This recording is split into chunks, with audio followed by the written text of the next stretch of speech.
বিভিন্ন হলে হলে দেখেন না, হকি স্টিক নিয়ে 8-10 জন মিলে এক একটা করে ছেলেকে ডেকে নিয়ে পিটাই পিটাই মেরে ফেলায়। এগুলো সেই ছেলে। এদেরকে যারা জন্ম দিয়েছে ওই বাপের জন্য ধিক্কার। এদেরকে যারা জন্ম দিয়েছে এই বাপের জন্য ধিক্কার। আর এখন এরকম লেডিস গ্রুপও বের হয়েছে, আর মেয়েদেরকেও হলে ডেকে ডেকে পিটানো শুরু করেছে। তোমরা কি মনে করো যে 5 জন 6 জন 10 জন মিলে একজনকে সারা রাত টর্চার করে মেরে ফেলানোর মধ্যে সুপুরুষ? তুমি সুপুরুষ, তুমি অনেক বড় বীর। সাহস থাকলে তুমি একজন একজন মারামারি করে দেখাও না, দেখি ওর এত বড় সাহস, তাহলে একজন একজন মারামারি করে দেখাও না। আসো রিং এর মধ্যে আসো, রিং এর মধ্যে আসো, তারপর দেখি তোমার কত শক্তি আমাদের কত শক্তি। একজন 1-on-1 ব্যাটেলে আসো, খালি হাতে 1-on-1 ব্যাটেলে আসো। 8 জন 10 জন মিলে একটা বুয়েটের ছেলে, একটা মেডিকেলের ছেলে, একটা অমুকের ছেলে, তমুকের ছেলে, বাবা মায়ের স্বপ্ন লালন করা ছেলেগুলোকে ঘরের মধ্যে ঢুকাবা, সারা রাত পিটায় মেরে ফেলবা। এটাকে তোমরা সাফল্য মনে করো, বীরত্ব মনে করো? এই ছেলেগুলোকে জন্ম দিয়েছে যে পিতা মাতা, এদের জন্য ধিক্কার আমার পক্ষ থেকে। আপনারা এইসব সন্তান জন্ম দিতে গেলেন কেন? খিদির আলাইহিস সালাম বেঁচে থাকলে ছোটবেলায় মেরে ফেলতো এদেরকে। ওই যে খিদির আলাইহিস সালাম ছোটবেলায় একটা বাচ্চাকে মেরে ফেলছিলেন না? মুসা আলাইহিস সালাম বলেছিলেন যে একটা বাচ্চাকে কেন মেরে ফেললেন? তখন খিদির আলাইহিস সালাম বলেছিলেন এই ছেলেটা যদি বড় হয়, বড় হলে অনেক বড় কাফের হবে। আল্লাহ আগে জানিয়ে দিয়েছেন, এই জন্য আগে মেরে দিয়েছে। এই বাচ্চাগুলোকে নিতে গেলেন কেন? কোন রকম লজ্জাবোধ নাই, চক্ষু লজ্জা নাই। এরপর যখন আইন শৃঙ্খলা বাহিনী এদেরকে অ্যারেস্ট করে নিয়ে যায়, বীরের মতো হাসতে হাসতে চলে যায়। ও জানে যে আমার কোনো সমস্যা হবে না, পাক খবর দিয়ে বেরিয়ে চলে আসবে। তোমরা এগুলোকে বীরত্ব মনে করো? তোমরা বীরত্ব মনে করো? সুপুরুষ হয়ে গেছো তোমরা। এতই যদি ক্ষমতা থাকে, সাহস থাকে, তো একজন একজন মারামারি করো না, 1-on-1 ব্যাটেল আসো। তারপর দেখো কে জিতে কে হারে। 10 জন মিলে একজনকে পিটাবা, মনে করছো বড় বীর হয়ে গেছো? এখন 10টা মেয়ে মিলে একটা মেয়েকেও পিটাচ্ছে, সুবহানাল্লাহ। তাও আবার ইসলামিক বিশ্ববিদ্যালয়ের মধ্যে। এই বিশ্ববিদ্যালয়টা ইসলামিক কে দিল? এটা ইসলাম? একটা মেয়েকে আপনি ঘরের মধ্যে ঢুকায় সারা রাত পিটাবেন, মেয়েটা কাঁদতে কাঁদতে বলছে আমার পায়জামা পর্যন্ত খুলে ফেলেছে টান দিয়ে। আরে তোর মায়ের পায়জামাকে খুলে ফেলে তোর কেমন লাগবে? তোর বোনের পায়জামাকে খুলে ফেলে তোর কেমন লাগবে? কোন সাহসে তুই একটা মেয়ের পায়জামায় হাত দিস? এত বড় সাহস! আর এদেরকে আমরা তোলা তোলা করে মানুষ করি। আইন শৃঙ্খলা বাহিনী আপনারা কি করেন? ইনস্ট্যান্ট কোর্ট বসে ফাঁসি দিয়ে দিবেন এদেরকে। আল্লাহর কসম করে বলছি, যদি কোনোদিন এরকম ক্ষমতা আমাদের কাছে আসতো, দিনের দিন বিচার করে দেখিয়ে দিতাম ইনশাআল্লাহ। ফাইজলামি শুরু করে সারা দেশব্যাপী ফাইজলামি শুরু করে দিয়েছে নির্মম ভাবে, অহেতুক ভাবে। এই যে অসহায় মানুষগুলোকে, ছাত্র পড়তে গিয়েছে, বাবা মার স্বপ্ন লালন করা ছাত্র, ছেলেটা ইঞ্জিনিয়ার হবে, ছেলেটা মেডিকেল সায়েন্সে পড়ে বড় একজন ডক্টর হবে, পিটায় মেরে ফেলে দিল তাকে। এত বড় সাহস! আর আমরা কিছুই বলতে পারলাম না, কিছু করলাম না। কি একটা অবস্থা চলছে! এগুলো যখন চলতে থাকবে একটা কওমের মধ্যে, আপনার মনে হয় যে আল্লাহর পক্ষ থেকে রহমত নেমে আসবে?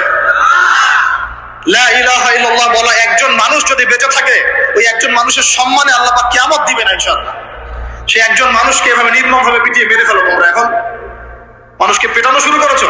নবী সাল্লাল্লাহু আলাইহি ওয়াসাল্লাম শেষ জামানের হাদিস সম্পর্কে বলেছিলেন যে আমি এক শ্রেণীর মানুষকে দেখি নাই যারা আসবে মানুষকে নির্মম ভাবে মারবে, নির্মম ভাবে মানুষকে পিটিয়ে মারবে। আর কোরআন খুলে দেখেন, একটা জাতির কথা আল্লাহ পাক বলেছেন। এই জাতির নাম হচ্ছে আদ জাতি। কোন জাতি ভাই? এই আদ জাতিকে আল্লাহ পাক ধ্বংস করেছিলেন ঝড় দিয়ে, ঝাপটা দিয়ে। আল্লাহ পাক এই কওম সম্পর্কে বলেছেন ওয়াইযা বাতাসতুম জাব্বারিন। ওরা শিরক কুফর তো করতোই, কিন্তু এর পাশাপাশি একটা বড় পাপ করতো। ওই পাপটা হচ্ছে এরা যখন মানুষকে পেত, পিটিয়ে মেরে ফেলতো, নির্মম ভাবে পিটিয়ে মেরে ফেলতো। এই আদ জাতির পাপ তোমরা করা শুরু করেছো। এখন আমাদের শহরে এগুলো চলছে না? এখন দিনে দুপুর রাস্তাঘাটে এগুলো চলছে। শিক্ষা প্রতিষ্ঠানে গিয়ে এগুলা মাস্তানি করতে গিয়েছো তোমরা। আবার তোমরা মাহফিল করে আমাকে ডাকো ওয়াজ নসিহত করতে। আমার সাথে এগুলোর কোনো সম্পর্ক নেই। আর আমার কাছে তোমরা ভালো কিছু পাবো না। আমার কাছে ইনশাআল্লাহ হকটাই পাবো, বাতিল পাবো না ইনশাআল্লাহ। আমার ভাই হয়ে যদি এই কাজ করো, আমি তোমার চেহারা পর্যন্ত দেখতে যাবো না ইনশাআল্লাহ। আল্লাহ রাব্বুল আলামিন আমাদেরকে ওমরের শাসন দান করুন বলে একটা মাস খালি ধর্ষণের বিচার করা শুরু করেন, ধর্ষণ করার সাহস খুঁজে পাবেন ইনশাআল্লাহ। ওয়াজ মাহফিল গুলাকে, দিনের এই পবিত্র আমানত গুলাকে অনেক জায়গায় ঠাট্টা মশকরার পাত্র বানানো হয়েছে। কোথাও দেখা যায় যে ওয়াজ মাহফিল হিসেবে যে বললাম ডিজে জিকির চালু করা হয়েছে। ফাইজলামি শুরু করছো দিন নিয়ে, তোমরা ফাইজলামি শুরু করছো। আবার বলছো 22 বছর থেকে ওয়াজ করি, 22 বছর থেকে মানুষকে হাসাও, এটা বলতে পারো। 22 বছর ওয়াজ আবার কখন করবো?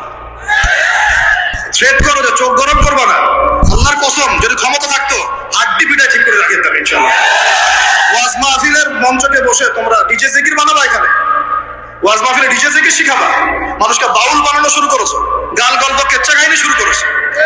ইনশাআল্লাহ তাআলা অচিরেই এই উম্মতের মধ্যে এমন নেতৃত্ব আসবে ইনশাআল্লাহ, যে নেতৃত্বের আন্ডারে ইনশাআল্লাহ তাআলা জমিন থেকে জুলুমের শেকড় উপরে যাবে ইনশাআল্লাহ। আমরা আল্লাহর কাছে দোয়া করি, আল্লাহ পাক আমরা বেঁচে থাকার জন্য আল্লাহ পাক নিয়ে আসেন ইনশাআল্লাহ। সারা দুনিয়া জুড়ে ফাইজলামি শুরু হয়ে গেছে, সারা বিশ্ব জুড়ে এই যে পশ্চিমাদের যে আগ্রাসন, মুসলিম বিশ্বের আনাচে কানাচে অসহায় মুসলিমদেরকে নির্যাতন করা হচ্ছে নির্মম ভাবে। বাচ্চা, একটা বাচ্চা সে জানে না যে শিয়া কি সুন্নি কি, বোম মেরে নষ্ট উড়িয়ে দেওয়া, মাথার খুলি উড়িয়ে দেওয়া। একটা বাচ্চা, একটা মা জানে না শিয়াইজম কি সুন্নিজম কি, মিসাইল মেরে বোম মেরে হত্যা করে দেওয়া। ফাইজলামি শুরু হচ্ছে সারা বিশ্ব জুড়ে, এগুলো চলতেছে সারা বিশ্ব জুড়ে। মিডিয়ার মধ্য দিয়ে মুসলিমদেরকে আজকে সন্ত্রাসী বানানো হয়ে গেছে। সারা বিশ্বে রক্তও ঝরবে আমাদের, আবার আমাদেরকেও সবাই সন্ত্রাসী বলে বাড়াবে। নাটক শুরু করেছে, নাটক। সারা বিশ্ব জুড়ে সবচেয়ে শান্তিকামী মানুষ কারা? আমরা, অন্য কেউ আছে? সারা বিশ্বের মানুষের, নিরীহ মানুষের রক্ত কাদের হাতে লেগে আছে? আমাদের হাতে। আমরা ইরাকে মানুষ হত্যা করেছি, আমরা আফগানিস্তানে মানুষ হত্যা করেছি, আমরা উইঘুরদেরকে হত্যা করেছি, আমরা রোহিঙ্গাদেরকে হত্যা করেছি, আমরা বিগত 12, 14, 15 বছর ধরে সিরিয়াতে বাচ্চাদেরকে হত্যা করেছি, বিগত প্রায় 70 বছর থেকে প্যালেস্টাইনে আমরা মানুষকে হত্যা করেছি। আমরা কি এই যে লেবানন, জর্ডান এই জায়গাগুলোতে মানুষকে আমরা মারছি? তাহলে সারা বিশ্বে আমাদেরকে আজকে সন্ত্রাসী কেন বলা হয়? কি কারণে বলা হয়? আর আমরা কেউ কোনো কথাও বলি না, মন থেকে ঘৃণাও করি না। এই কথাগুলো বলবেন কারা? বলবেন তো আলেম ওলামারা। এখন যদি আমরা এই ওয়াজ মাহফিলের স্টেজগুলোকে সার্কাসের মঞ্চ বানিয়ে ফেলি, এই আমানতের হক কে আদায় করবে? কে আদায় করবে? আল্লাহ পাক আমাদের সবাইকে বোঝার তৌফিক দান করুন। আমরা আশা করি ইনশাআল্লাহ তাআলা আমাদের উপর যারা আছেন তাদের বোধোদয় হবে ইনশাআল্লাহ তাআলা। আমরা কারো শত্রু নই, ইসলাম কারো শত্রু নয়, কারো খারাপ চায় না। ইসলাম চায় সমাজের ন্যায় প্রতিষ্ঠা হোক, এবং ন্যায়টা যে কারো হাত দিয়ে প্রতিষ্ঠা হোক, কোনো সমস্যা নাই। এক্স ওয়াই জেড যেই হোক না কেন, যার হাতে ন্যায় প্রতিষ্ঠা হবে আমরা তার জন্য দোয়া করবো ইনশাআল্লাহ। আর যে অন্যায়কে প্রশ্রয় দিবে, প্রতিষ্ঠা করবে, আমরা তার ধ্বংসের জন্য আল্লাহর কাছে দোয়া করবো ইনশাআল্লাহ। আর আল্লাহ পাকের গজব যখন নেমে আসবে কেউ ঠেকাতে পারবে না। আমি বলে দিয়েছি প্রথমেই, সবকিছু মালিককে, সব ক্ষমতা কার হাতে? প্রিয় যুবক ভাইয়ের স্পেশালি আগামী দিনে ইসলামের পতাকা হাতে নিয়ে বিশ্বকে চ্যালেঞ্জ করার জন্য এখন থেকে প্রস্তুত হয়ে যান। একদিনের মাহফিল দিয়ে কিছু হবে না, একদিনের মাহফিল দিয়ে গরম বক্তব্য দিয়েও কিছু হবে না। আপনাদের সবাইকে কনস্ট্রাকটিভ কাজ করতে হবে। প্রত্যেক মুসলিম ভাইকে 5 ওয়াক্ত নামাজ আদায় করতে হবে, আল্লাহ পাক তৌফিক দান করুন। প্রত্যেক ভাইয়ের যাদের যাকাত ফরজ হয়েছে, যাকাত অবশ্যই দিতে হবে ইনশাআল্লাহ। বেশি বেশি দান সদকা করবেন। নিজের পরিবারের মধ্যে কোনোভাবেই অনইসলামিক কোনো সংস্কৃতি আসতে দিবেন না। নিজের পরিবারের মধ্যে পর্দা প্রতিষ্ঠা করবেন। কোনো অবস্থাতেই হারাম রিজিকের দিকে যাবেন না ইনশাআল্লাহ। আপনার সন্তান সন্ততিদেরকে ছোটবেলা থেকেই মুসলিম রূপে মানুষ করবেন, কোন রকম অমুসলিম কালচারে বড় করবেন। আপনার সন্তানদেরকে ছোটবেলায় কোরআন শেখাবেন, হাদিস শেখাবেন, আলেম ওলামা সোহবত দিবেন, হকপন্থী আলেম চিনবেন, তাদের কাছে সন্তানদেরকে পাঠাবেন ইনশাআল্লাহ। ইসলামকে নিয়ে ঠাট্টা বিদ্রুপ করবেন না, রং তামাশা করবেন না। এই যুগ সম্পর্কে সচেতন থাকবেন। কি হচ্ছে, কি চলছে, হাদিসে কি আছে, কোরআনে কি আছে, সামনে কি হতে পারে, সচেতনতা তৈরি করবেন। এই চলমান ফিতনাময় পরিবেশে নিজের ঈমান আমলকে এমন ভাবে ধরে রাখবেন যেমন করে হাতের মধ্যে মানুষ আগুন ধরে রাখে, ঈমান ধরে রাখে। পরিবারের মধ্যে বেপরদামিকে স্থান দিবেন না। পরিবারের ছেলে কি করছে, মেয়ে কি করছে, আপনার আত্মীয় স্বজনের হক ঠিক আছে কিনা, প্রতিবেশীর হক ঠিক আছে কিনা, প্রতিটা বিষয় as a Muslim leader of the family আপনাকে এগুলো দেখতে হবে। আল্লাহ তৌফিক দান করুন। এবং বেশি বেশি সামাজিক কিছু অ্যাসোসিয়েশন গড়ে তুলবেন যেগুলো সামাজিক অন্যায়গুলোকে প্রতিরোধ করবে ইনশাআল্লাহ। সামাজিক ভাবে ন্যায় ছড়িয়ে দিবে, সামাজিক ভাবে ইসলাম ছড়িয়ে দিবে ইনশাআল্লাহ। শিক্ষা প্রতিষ্ঠান গড়ে তুলবেন যেখানে জেনারেল এবং ইসলামিক সমাজের অবস্থা এখন কতগুলো বলে শেষ করবো। প্রতি ঘরে ঘরে ব্যভিচার ঢুকে পড়েছে, ঘরে ঘরে ব্যভিচার, পরকিয়া ঢুকেছে, পরকিয়া। আর অর্থনৈতিক ক্ষেত্রে ঘরে ঘরে ঢুকেছে সুদ আর সুদ, ঘুষ ঢুকেছে ঘুষ, এদিকে সুদ ঢুকেছে, দুর্নীতি ঢুকেছে, অন্যের সম্পদ অন্যায় ভাবে হস্তক্ষেপ করার নোংরা সংস্কৃতি ঢুকে পড়েছে প্রত্যেক জায়গায় জায়গায়। আমাদের ইয়াং জেনারেশন নিজেদের ইতিহাস ভুলে গেছে যে আমরা কার উত্তরসূরি। খালেদ বিন ওয়ালিদের নামও তারা জানে না, উমর ইবনে খাত্তাবের নাম জানে না, তারেক বিন জিয়াদকে চিনে না, মুহাম্মদ বিন কাসিমকে চিনে না। এরা ক্রিস্টিয়ানো রোনাল্ডোকে চিনে, এরা মেসিকে চিনে, নেইমারকে চিনে। সালাম। আমি পরিবারের স্বামী, আমার স্ত্রী কেমন করে বেপরদায় বাইরে যাবে? আমার ছেলে কেন নামাজ পড়বে না? নামাজ না করে সে ভাত খাবে কিভাবে? নামাজ না করে আমার পরিবারে আমার ছেলে ভাত খাবে কিভাবে? আমার মেয়ে কেমন করে ভাত খাবে?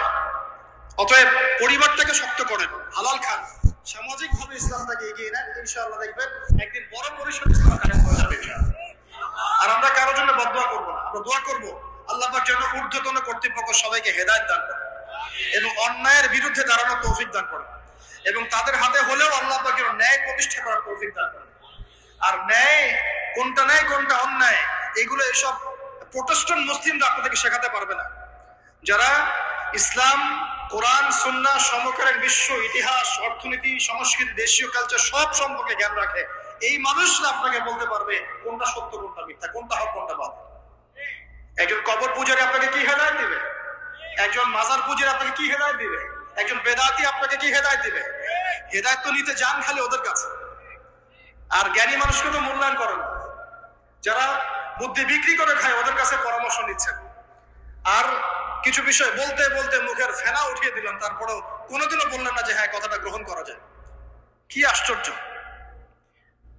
যখন একটা সমাজের মধ্যে এই পাপগুলো ছড়িয়ে পড়বে তখন আল্লাহ পাকের গজব আসবে, এটা আসবেই। প্রতিরোধ কিভাবে? প্রতিরোধ করার কোনো সুযোগই নাই, আপনাকে প্রতিকারও করার কোনো সুযোগ নাই। তওবা করে আল্লাহর কাছে ফিরে আসতে হবে, এটাই সলিউশন, এটাই সলিউশন। এই যে আমরা শহরের কথাই বলছিলাম, আমাদের সমাজের অন্যতম বড় একটা কিয়ামতের আলামত হচ্ছে উঁচু উঁচু বিল্ডিং নির্মাণের প্রতিযোগিতা। নবীজি জীবনের শেষের দিকে যে হাদিসগুলো বলেছেন, শেষের দিকে, তার মধ্যে কিয়ামতের বড় দুইটা আলামত বলেছেন। তার মধ্যে একটা হচ্ছে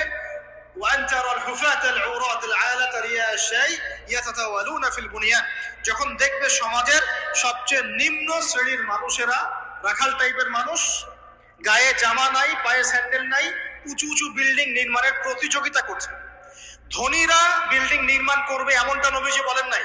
নবীজি বলছেন গরিব, ফকির, মিসকিন, গায়ে কাপড় নাই, স্যান্ডেল নাই, এরা বিল্ডিং নির্মাণ করবে না, প্রতিযোগিতা করবে একে অপরের সাথে। এখনকার আরব বিশ্বটার জাজল্যমান দৃষ্টান্ত, এখনকার আরব বিশ্বটার জাজল্যমান দৃষ্টান্ত। অনেক সালফে সালেহিন বলেছেন এখান এই হাদিস থেকে আরবদেরকে ইশারা করা হয়েছে। এটা আমাদের ঢাকার মধ্যে চলে আসছে। আজ কালকে যার এক জায়গা টাকা পয়সা ছিল না, আজকে 10 তলা 20 তলা ফ্ল্যাটের মালিক। কিভাবে সম্ভব? সুদের মধ্য দিয়ে সম্ভব, দুর্নীতির মধ্য দিয়ে সম্ভব, কালো টাকার মধ্য দিয়ে সম্ভব, অন্যের সম্পদ অন্যায়ভাবে